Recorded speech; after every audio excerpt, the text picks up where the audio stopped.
Dieu le Père, la communion du Saint-Esprit et l'amour de son Fils Jésus soit avec nous ce matin. Amen.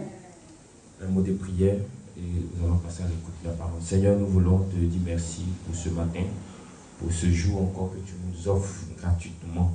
Nous ne méritons pas, mais c'est par ta plus grâce que chacun de nous s'est levé et est venu dans ta présence.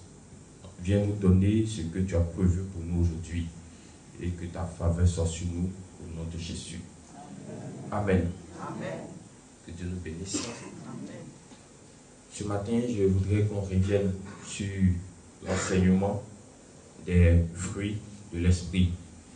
Alléluia. Amen. On va revenir sur l'enseignement des fruits de l'esprit et Jésus va nous donner encore un message ce matin. Et c'est dans Galates 5, verset 22. Donc nous allons tous partir dans Galates 5, verset 22. Voici ce que la Bible dit dans Galates 5, verset 22. Mais le fruit de l'esprit, c'est l'amour, la joie, la paix, la patience, la bonté, la bienveillance, la foi, la douceur, la maîtrise de soi. La loi n'est pas contre ces choses. Amen. Amen. Voici notre petit test de ce matin, notre petit test d'aujourd'hui, et nous parlons des fruits de l'esprit. De quel esprit il s'agit ce matin? L'esprit de Dieu. Alléluia. Amen. Et qui dit l'esprit de Dieu, dit Jésus. Qui dit Jésus, dit Dieu. Jésus, c'est vrai, c'est la puissance qui guérit les malades. Jésus, c'est la puissance qui délivre. Jésus, c'est la puissance qui apporte la solution quand on est dans des problèmes. Jésus, c'est la puissance qui donne le réconfort, la puissance vraiment qui décante toute situation. Mais Jésus a aussi un autre côté. Et l'autre côté de Jésus, c'est les fruits de l'esprit dont il est question ce matin. Alléluia. Amen. Les fruits de l'esprit dont il est question ce matin. Et la Bible nous dit que nous devons porter beaucoup de fruits. Nous devons porter la volonté de Dieu, c'est que toi et moi, nous portons beaucoup de fruits.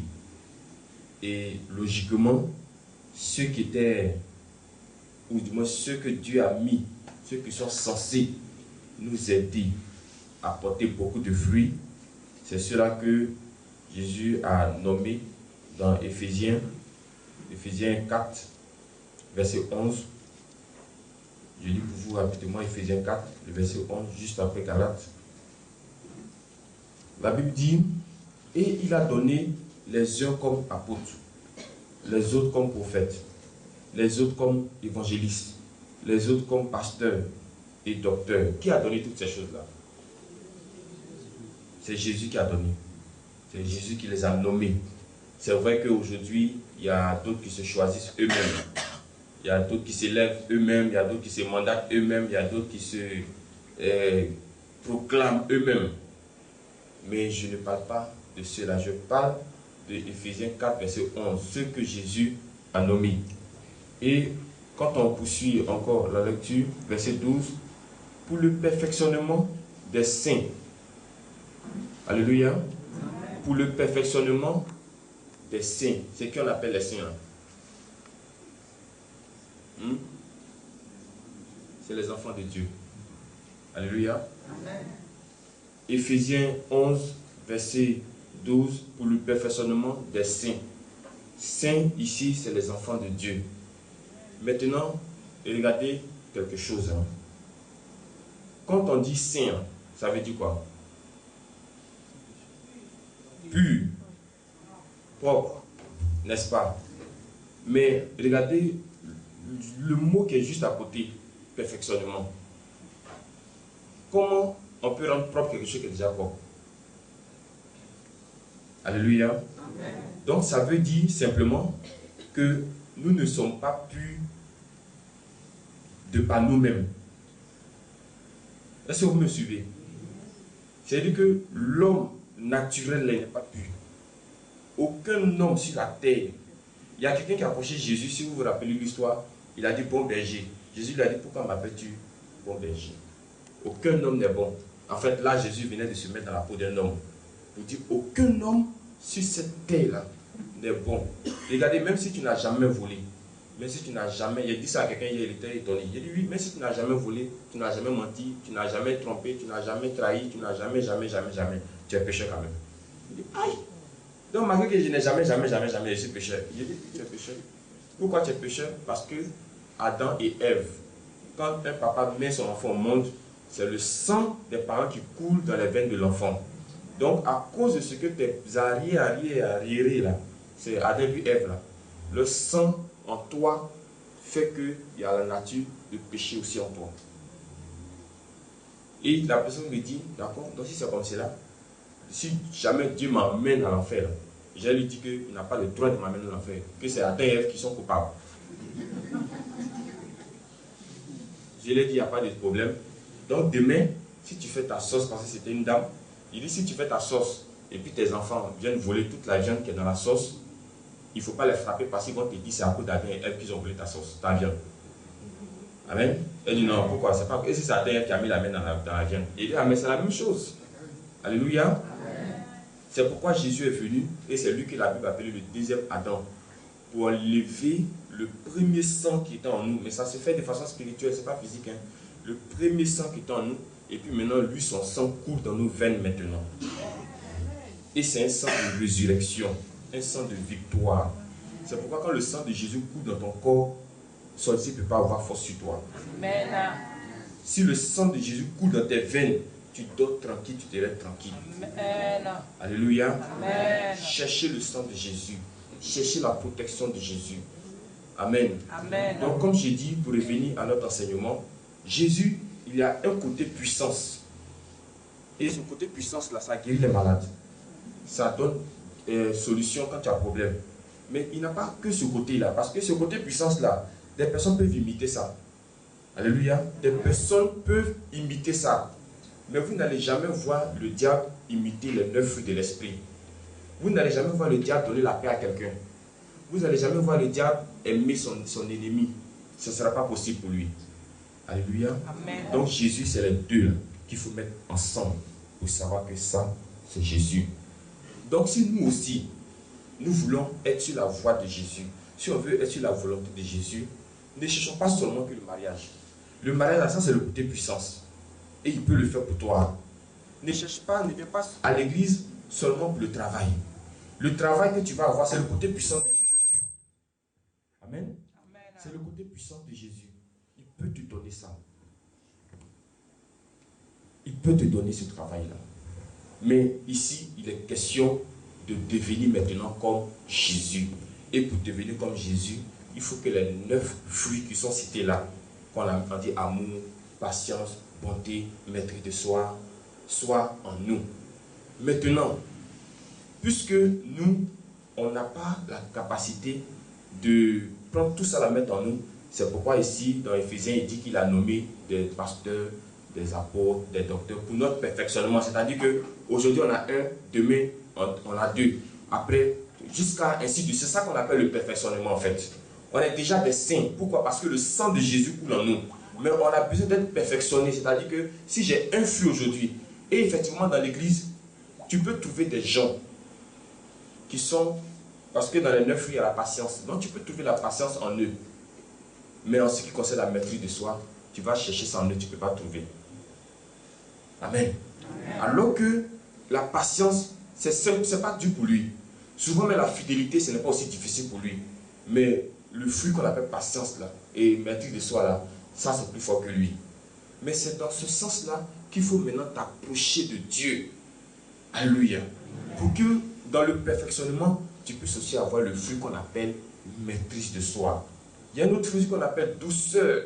Il y a d'autres qui font tout avec force. avec énergie. Alléluia. Ils peuvent avoir d'autres fruits, mais le fruit qu'on appelle tout cela n'est pas en eux. Mais dans ce cadre-là, il faut que toi qui es là, tu sais que tu n'as pas ce fruit en toi, tu reconnaisses que tu n'as pas ce fruit en toi, tu t'humilies devant Dieu. Seigneur, je sais qu'il y a la patience en moi, je sais que j'ai la maîtrise de soi, mais la douceur là, je sens que ce n'est pas en moi. Aide-moi, ça va venir. Alléluia. C'est ça qu'on appelle le perfectionnement. Donc quand on vient dans l'église, on ne vient pas seulement que pour s'arrêter sur des mariages ou bien sur des voyages, on vient aussi pour se perfectionner en tant que saint, en tant qu'enfant de Dieu, en tant que fils de Dieu. Alléluia. Et on doit s'entraider. Alléluia. Ce n'est pas parce que tu ne vois pas le fruit douceur dans la vie de quelqu'un que automatiquement tu vas le juger. Pourquoi lui là il est brutal comme cela? Pourquoi il est brusque comme cela? Pourquoi il s'énerve vite? Pourquoi il se fâche comme cela? Pourquoi? Tu dois plutôt l'aider. Tu peux l'aider dans les conseils. Tu peux l'aider dans la prière. Tu peux l'aider. C'est ça notre rôle. Notre rôle, ce n'est pas de dire lui il est bon, lui il n'est pas bon, lui il est mauvais, il n'est pas mauvais. Ce n'est pas ça notre rôle. Notre rôle, c'est d'aider. Alléluia. Amen. Perfectionnement des saints. Perfectionnement des saints. Donc, la volonté de Dieu, c'est que nous portons beaucoup de fruits.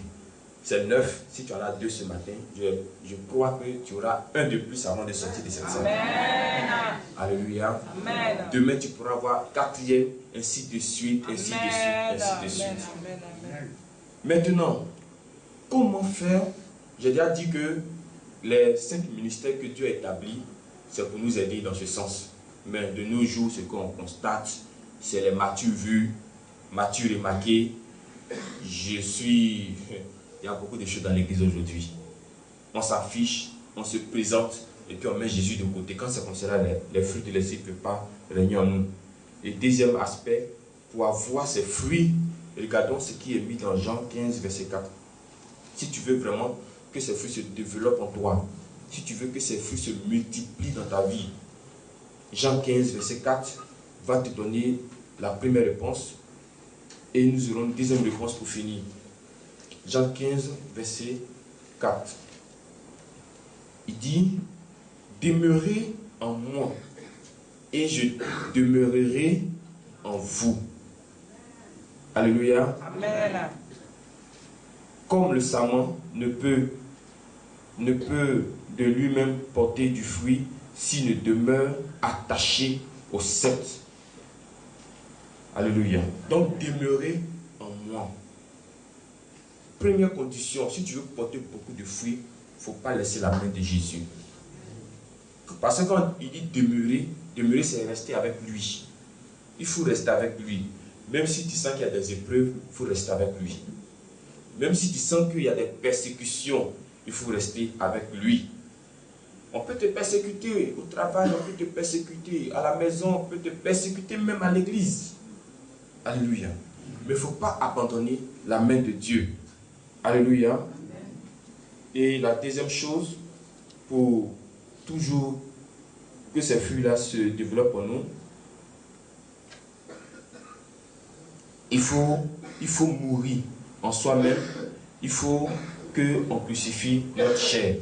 Ça veut dire quoi? Que notre moi, ça doit disparaître.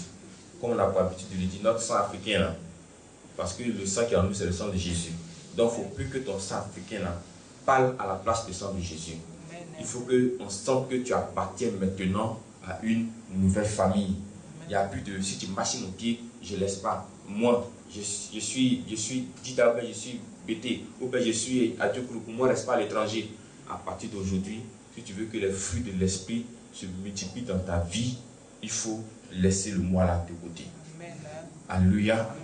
Donc voici les conditions pour que les fruits de l'esprit se multiplient dans notre vie. On a besoin de ces fruits de l'esprit. Il y a des gens aujourd'hui qui cherchent la paix, mais qui n'ont pas cette paix-là. Alors que la paix là sont dans les 9 fruits de l'esprit ici.